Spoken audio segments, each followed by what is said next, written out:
ఈరోజు బైంసా పట్టణ కేంద్రంలో ఆటో డ్రైవర్ సంబంధించినటువంటి సమస్యలు వాళ్లకు కాంగ్రెస్ ప్రభుత్వం ఏదైతే గతంలో ఇచ్చినటువంటి హామీని నెరవేర్చాలని చెప్పి డిమాండ్ ద్వారా జనసేన పార్టీ ఆధ్వర్యంలో ఈరోజు ఆర్డీఓ కార్యాలయంలో వినతి పత్రం ఇవ్వడం అనేటువంటి జరిగింది.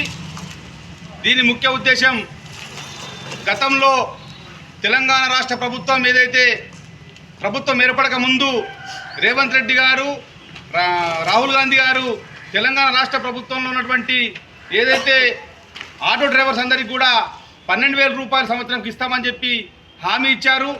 దాన్ని మరి ఇప్పటికీ సంవత్సరం గడిచిపోతున్నప్పటికీ కనీసం వాళ్ళను పలకరించే విధంగా కానీ వారి బాగోగుల గురించి కానీ ఆటో డ్రైవర్స్ ఎట్లా బతుకుతుండ్రు, కష్టం ఎట్లా చేస్తూ ఉండ్రు, పెట్రోల్ డీజిల్ ఎలా పెరిగిపోయినాయి, మరి రోజుకు కూలీ వస్తుందా లేదా, రావట్లేదా, అసలు వాళ్ళు పని చేస్తున్నారా లేదా, ఇవన్నిటిని కూడా విశ్లేషణ చేయకుండా మీరు ఫ్రీ బస్ అనేటువంటిది పెట్టడం అనేటువంటి జరిగింది.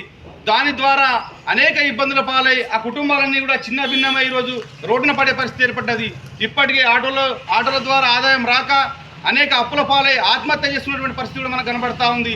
కాబట్టి వెంటనే తెలంగాణ రాష్ట్ర ప్రభుత్వం వెంటనే ఈ ఆటో డ్రైవర్స్ అందరికీ కూడా ఈ మధ్యలో అసెంబ్లీలో సమావేశంలో జరిగినప్పుడు మీరు అన్ని విషయాలు మాట్లాడారు. రైతులకు సంబంధించినటువంటి రైతు భరోసా గురించి మాట్లాడారు. అదేవిధంగా వ్యవసాయ కూలీలకు 12,000 రూపాయలు ఇస్తామని చెప్పి మాట్లాడారు. కానీ ఆటో డ్రైవర్స్కు సంవత్సర కాలం గడిచిపోయినప్పటికీ 12,000 రూపాయలు ఇస్తారని చెప్పి ఆశతో ఉన్నప్పుడు వాళ్ళకు కూడా ఇప్పటివరకు ఇవ్వకపోవడం అనేటువంటి చాలా దుర్మార్గమైన విషయం. వెంటనే ఎమర్జెన్సీ అసెంబ్లీ నిర్వహించి మంత్రుల ద్వారా క్యాబినెట్ ద్వారా వీళ్ళందరికీ కూడా వెంటనే 12,000 రూపాయలు వచ్చే విధంగా వెంటనే విడుదల చేయాలని చెప్పి మేము ఈ సందర్భంగా డిమాండ్ చేస్తూ ఉన్నాము. లేని పక్షంలో ఆటో డ్రైవర్స్ అందరూ కలిసి రేపు జరగబోయేటటువంటి భవిష్యత్తు పోరాటానికి ప్రభుత్వం బాధ్యత వహించాల్సి ఉంటుందని చెప్పి కూడా ఈ సందర్భంగా హెచ్చరిస్తూ ఉన్నాం.